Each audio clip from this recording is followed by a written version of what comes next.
Hi, welcome back to the Nourishing Routes channel. Today I thought I'd talk a little bit about what the 10 elements of Nourishing Routes are. And really, all the 10 elements of Nourishing Routes are what have helped me to recover from disordered eating and realise that our own routes to happiness and health are lying so much more than fatty dieting and fitness regimes. In fact, the 10 key elements of Nourishing Routes have really allowed me to flourish and find my own path in life. And I'm really excited to share them with you because I just know how helpful that they can be. Now, there are 10 key elements. They're all really simple to understand, but sometimes it can be hard to grasp what they actually mean in the context of our everyday lives. So I'm just going to briefly touch upon them here because later on in the channel I'll also be discussing them more in depth and relating them to different things, everyday activities, and also my lifestyle. So let's get going and I'll touch upon the 10 key elements right now, starting with number 1, which is all about showing compassion to ourselves and others. When I talk about compassion, I simply mean the amount of love that we're able to show towards ourselves. Sometimes we talk about compassion in a way that makes us feel like we actually don't deserve to show ourselves any love. In fact, a lot of people associate the word compassion with being egocentric or selfish, but actually it couldn't be further from the truth. In fact, the more that we invest in ourselves and the more that we love ourselves, the more that we're able to get out of life. It's almost like the more we put in, the more we get out. And for me, self-love came in many forms, but it was really difficult at first to understand that I was, like everybody else, a unique creature on the planet who was deserving of love. And the best form of love that I could first do was to give it to myself. Now that love come in the form of, escaping things that I didn't like and actually taking time to invest in myself, whether that was spending time in a bubbly bath, just putting on some moisturiser, taking time out on a night to relax. I used to be such a workaholic and such a perfectionist that time for self-love didn't really ever come around. When you learn to self-love yourself, I think you'll find that things in your life start to come to you in abundance, because when you show yourself compassion, that also radiates on the outside. So it gives you energy and more people come towards you because you almost radiate this positive energy. And compassion has really helped me to come out of my shell, do what I love in life, and also spread that compassion to others. Which brings me to another point about compassion actually. You don't just have to show compassion and love towards yourself. You can also give compassion to other people, whether that be in the form of volunteering or just giving your time to help somebody else or just give someone a smile. I find that the times when I get most out of life, when the times that I'm actually giving to others or a particular cause. Now, we don't have to do that all the time or spend so much of our energy giving and giving to others, because that too can be a huge energy drain. All I'm saying is that the little things that we can do to help the world and help others can make a huge difference in the amount of compassion that we can bring into our lives. So that's compassion. So let's go on to number 2. Number 2 is all about nourishment and not numbers. Now, what I mean by that is, when I'm talking about food, is that food actually isn't just about calories, it's not about nutrition exactly, but it's also about rekindling a relationship that we've had with food. Food symbolises our memories, our identity and culture, and the enjoyment that we spend with others and ourselves, our families. Food's not simply about counting calories and rigidly following diets. It's much, much more than that.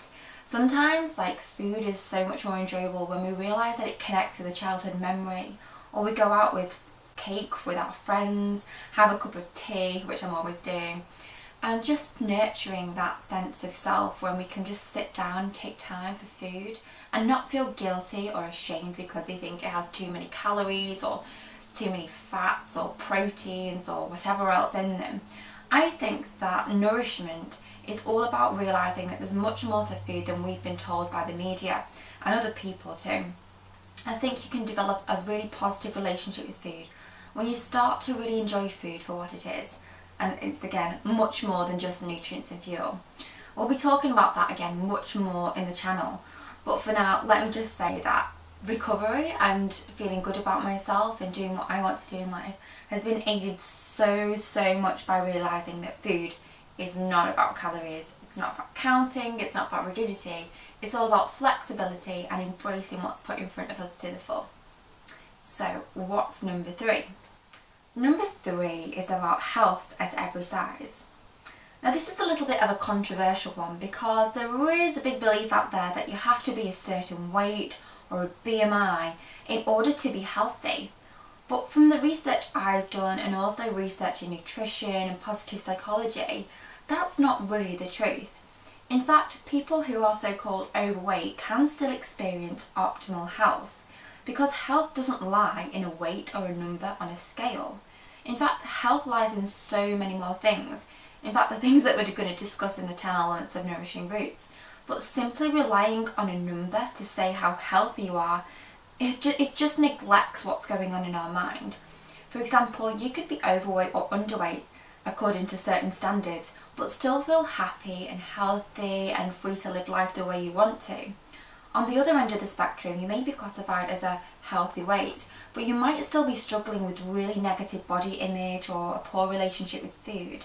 I mean, even myself, I was a so-called healthy weight for a long time. I've known people who are a healthy weight as well, and they still really struggle with, loving themselves just the way they are, and they're always judging their body, comparing it to others, and that's really no way to live. In fact, I think negatively comparing yourself to others, especially when it comes to weight and body image, can lead to a really downward spiral in your well-being, because your sense of self-worth is simply based on appearance rather than what you're able to give out into the world, and it also neglects the fact that we're able to love ourselves just as we are.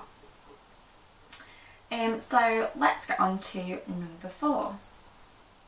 Number 4 is all about creative expression, and this is one of my favourites because at heart I really believe I'm a creative person. When I was a younger child, I was always drawing, colouring in, playing the piano, but as I got older and school and work started to get in the way and other activities, I started to neglect my creativity.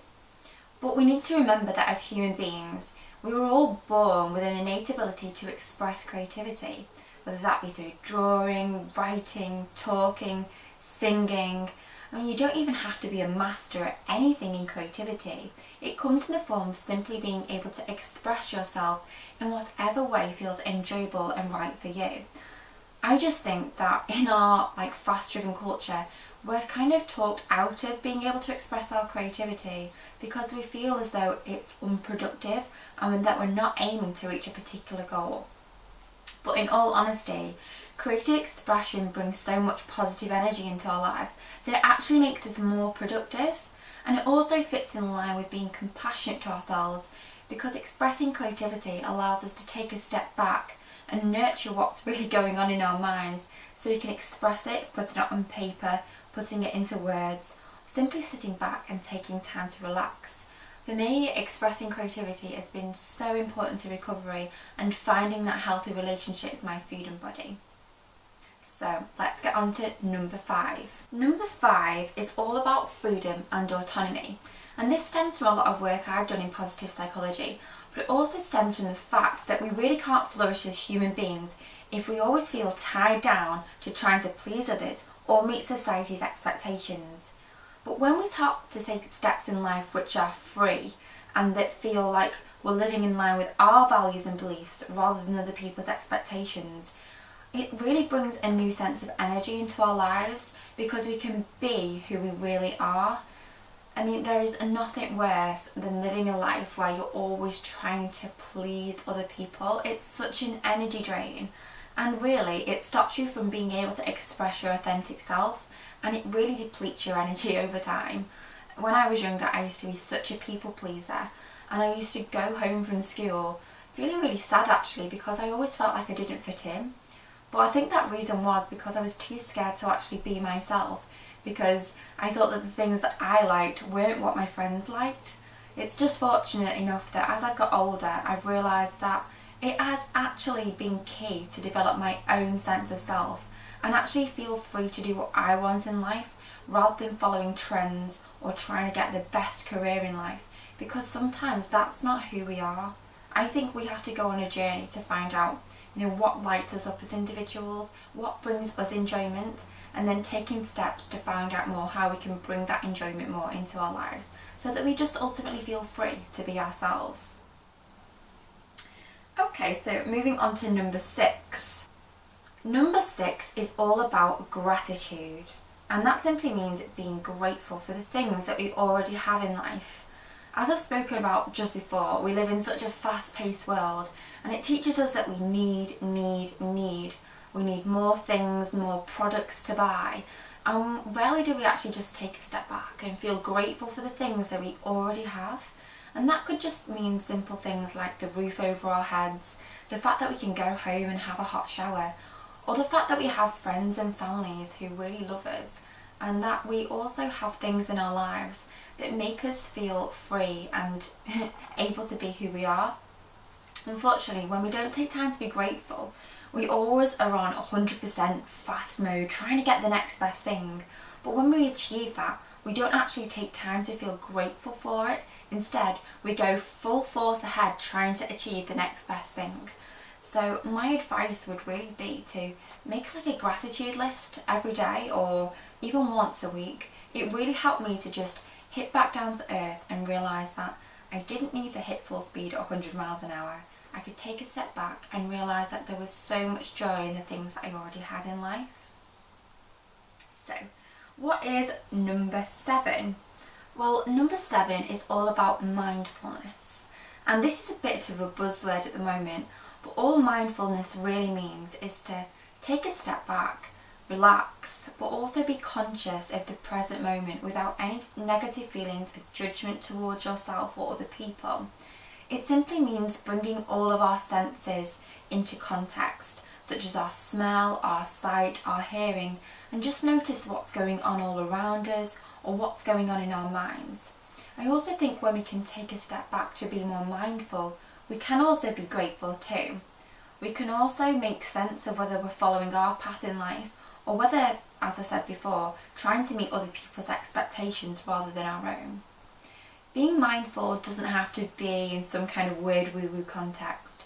When we embrace mindfulness, it could simply mean going to your favourite cafe or pouring yourself a cup of tea or a cup of coffee and just feeling how that feels to make it, or sit in your favourite place in your cafe and just really embrace all the emotions that come over you, all the senses, and just feel grateful for how that feels without negatively judging yourself. The next one on the list is positive social connections. And positive social connections for me is what makes us all human beings. In fact, deep within our innate genetic makeup, we're all designed to connect with other people, share stories. It's how information gets passed to one another. It's just unfortunately that we live in a time where so much communication goes on online and social media, and not that that's necessarily bad, but it does get us caught up in negatively comparing ourselves to others, and it also detracts from the real life fact that nothing beats a real conversation face to face with someone we really care about or someone that we're trying to get to know. When we positively connect to others, we can share our emotions more freely and also understand what's going on in our own lives too. For me, social connection happens best when I can go to one of my favourite cafes, go for a cup of tea, have a cake, and just ask my friends what's been going on in their week, what's going on in their lives, and also sharing any of our problems together. Because a problem shared, as I said, is a problem halved, and I really believe in that philosophy. There's nothing worse sometimes than keeping things bottled up towards ourselves and actually not really addressing the problem head on. For me, positive social connections can happen anywhere and not just online. So I really encourage people through this philosophy of Nourishing Routes that they can start to make more real life positive connections and embrace what that brings into their lives, whether that's new friends, new hobbies, or just finding out more about themselves in general. So number 9 is all about pleasurable movement. I really love this one because for a long time, my form of movement and exercise was about going to the gym, power walking around the block, trying to burn off so many calories unnecessarily, where exercise in the best way is really about pleasurable movement. And all that means is to move your body in whatever way feels most enjoyable and fulfilling for you. Again, this is also in line with acting in line with our values and beliefs, because sometimes not all of us are programmed to enjoy the gym. Definitely not me anyway. For some people, they love running on a treadmill or going on a cross trainer or pumping weights. But for me, pleasurable movement is all about going out with my dog on an autumn walk, going out around the block and just connecting with nature. I also love nothing more than just sitting in my room, getting out my yoga mat and just doing some gentle stretches, and even just, I don't know, just having fun, just jumping up and down and doing some star jumps. Pleasurable movement can come in a wide variety of different formats, and it definitely doesn't have to involve any rigid fitness regimes. I mean, I know we're bombarded every day with messages to tell us to get a gym membership or follow the latest workout routine to get that celebrity body, but it's really unnecessary. In fact, a lot of research has shown that a simple brisk walk a day for around 30 minutes is enough for optimal health, and that really the best form of health and exercise that you can get is the one that feels most enjoyable, because at the end of the day, that's the type of exercise that you're going to keep doing and it's going to be more sustainable in the long run. Finally, the next element that I'm going to talk about is all about empowerment. And I absolutely love this element because it ties all of the other 9 elements of Nourishing Routes together. Because empowerment is about critically becoming conscious of the fact that our health and well-being lies in so much more than rigid fitness regimes, counting calories, monitoring our weight. But it really embraces the fact that health is about understanding our mind and body connections and becoming critical of the messages out there that tell us that we're unworthy, unlovable, or that health lies in something other than being able to love ourselves just the way we are. In fact, empowerment for me has involved going on this really life-changing journey to develop the Nourishing Routes concept, realise who I really am, develop my own path in life, and find out that happiness and health is so simple to attain, and it's sustainable through enjoying the simple things such as being grateful or mindful, expressing creativity, and all those other things that we've talked about. So that's all the 10 key elements of Nourishing Routes. I really believe that these are the keys to happiness and health, and I think you'll find that by pursuing one of the elements also helps to achieve benefits from one of the other elements. It's like a positive cycle really. For me, finding out about these key elements of health and happiness are what have really helped me to finally recover from an eating disorder, anxiety and depression. I'm not saying that it's the cure, but it's definitely a huge step in the right direction for finding out who you really are and becoming the best person that you can be. So I really want to share with you through the rest of my channel how you can follow these 10 elements of Nourishing Routes in your life, as well as sharing some tips and hints of my own lifestyle and how you too can go about achieving your optimal health. So on that note, thanks for listening and I hope you can join me soon. Bye!